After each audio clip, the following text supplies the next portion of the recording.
यहाँ पूर्व सांसद सुशील सिंह जी के रिक्वेस्ट पर पटना से औरैया तक 130 किलोमीटर का 4 लेनिंग 5,500 करोड़ को जो है उसको भी मैं मंजूरी प्रदान कर रहा हूँ, उसकी भी घोषणा कर रहा हूँ। सबसे इम्पोर्टेंट गया के एक सभा में केंद्रीय सड़क परिवहन मंत्री नितिन गडकरी ने आज एक बड़ा ऐलान कर दिया। उन्होंने कहा कि औरंगाबाद के पूर्व सांसद के आग्रह पर औरंगाबाद पटना 4 लेन को हमने मंजूरी दे दी है और ये 5500 करोड़ रुपए की लागत से बनेगा और इससे न सिर्फ बिहार को बल्कि झारखंड के कई हिस्सों को भी फायदा होगा। इस खबर पर, बड़ी खबर पे हमने औरंगाबाद के पूर्व सांसद सुशील कुमार सिंह से बात की और उनसे जाना कि पहली बार उन्होंने कब नितिन गडकरी से मुलाकात कर इस प्रस्ताव को रखा था और कैसे फिर इसको मंजूरी मिली। सुशील कुमार सिंह ने क्या कुछ बताया है, जरा ये बातचीत को सुन लीजिए। जी नमस्कार, मैं हूं विपुल कुमार और आप देख रहे हैं सूर्य विहार डिजिटल न्यूज। आज बिहार के औरंगाबाद, अरवल और पटना जिले के लिए बहुत बड़ा ऐतिहासिक फैसला हुआ है।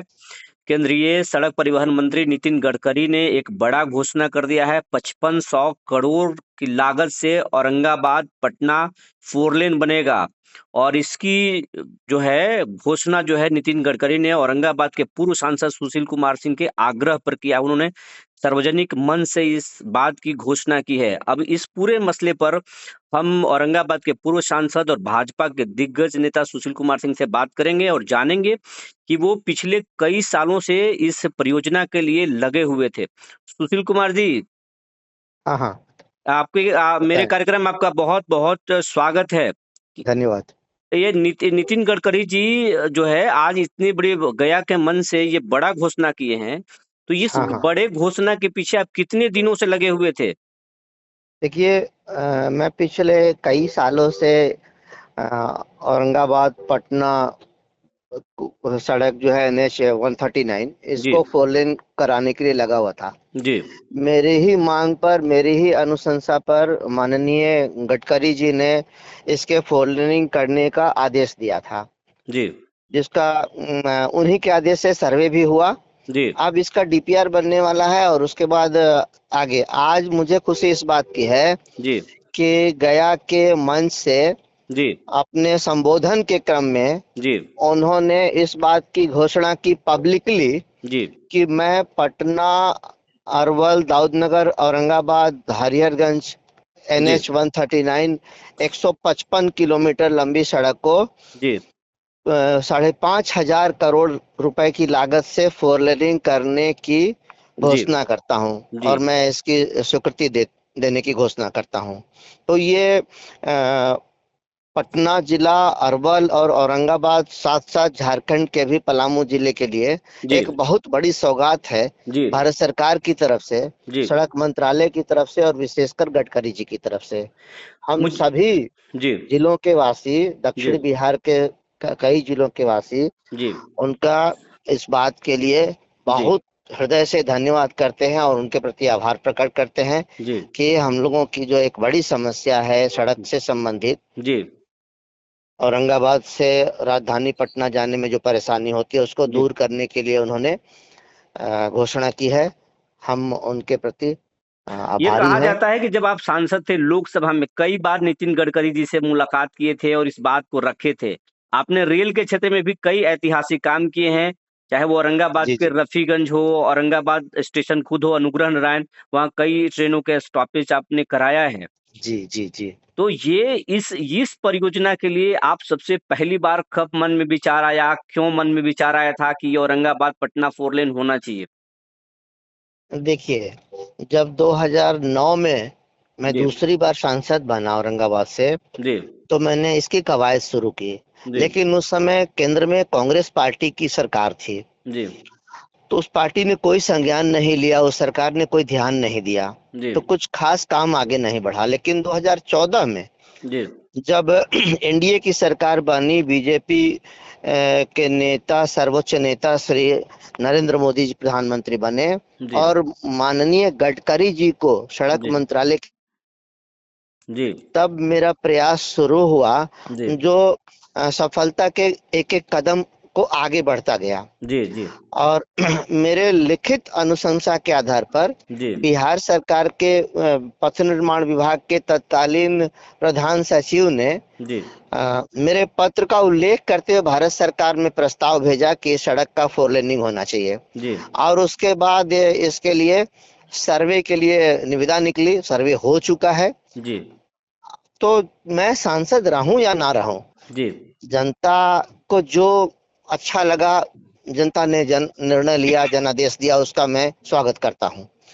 लेकिन मेरा जो कर्तव्य है, मेरा जो धर्म है जी जन सेवा का, क्षेत्र जी के विकास का, जी उस पर मैं आजीवन चलता रहूंगा। जी ये मेरा अटल संकल्प है। आपको नहीं और लगता है इसी कि के इस चुनाव में जनता चूक गई? आज अगर उनका निर्णय अलग होता तो औरंगाबाद से कोई केंद्रीय मंत्री होता? ये अलग बात है। अगर मैं इस बात को कहूं जी तो फिर इसमें स्वार्थ झलकेगा। जी मैं इस पर कोई टिप्पणी नहीं करना चाहता। जनता सर्वोपरि है, जनादेश जनादेश होता है। जी जनता को तय करना है कि उनका सेवक कैसा होगा, उनका प्रतिनिधि कैसा होगा। जी हाँ, आप जो कल्पना कर रहे हैं, आप जो सोच रहे हैं, जी उसमें सच्चाई हो सकती है, मैं इससे जी इनकार नहीं करता। लेकिन मैं यदि वही बात कहूं तो इसमें स्वार्थ झलकेगा, इसलिए मैं उस पर कोई बात नहीं करना चाहता। ये जी जनता का निर्णय है, जनता का फैसला है। मेरा धर्म केवल इतना ही है कि मैं जन सेवा में ईमानदारी के साथ पूरा जीवन खपा दूंगा। जी और यही मेरा कर्तव्य है। जी जनता की सेवा पूरी ईमानदारी के साथ, उनको पूरा पूरा सम्मान देते हुए, जी यही मेरे जीवन का लक्ष्य है। अभी एक चीज हम आपसे सवाल करना चाहेंगे। परसों दिन हाँ जो है वो परिणाम आने वाले हैं सुशील बाबू। हाँ हाँ और हाँ 4 उप विधानसभा के चुनाव बिहार में भी हुए हैं, झारखंड में चुनाव हुआ है, उसका परिणाम आने वाला महाराष्ट्र में आया हुआ है। तो हाँ एग्जिट पोल तो आपके सरकार बनाते हुए 2 स्टेट में दिखा रहे हैं हाँ और हाँ बिहार हाँ में भी आपकी मजबूत स्थिति है। आपको क्या हाँ। लगता है किसकी सरकार बनेगी? आप बिहार में कितने मजबूत होंगे? कितने सीटों पर जीतेंगे आप?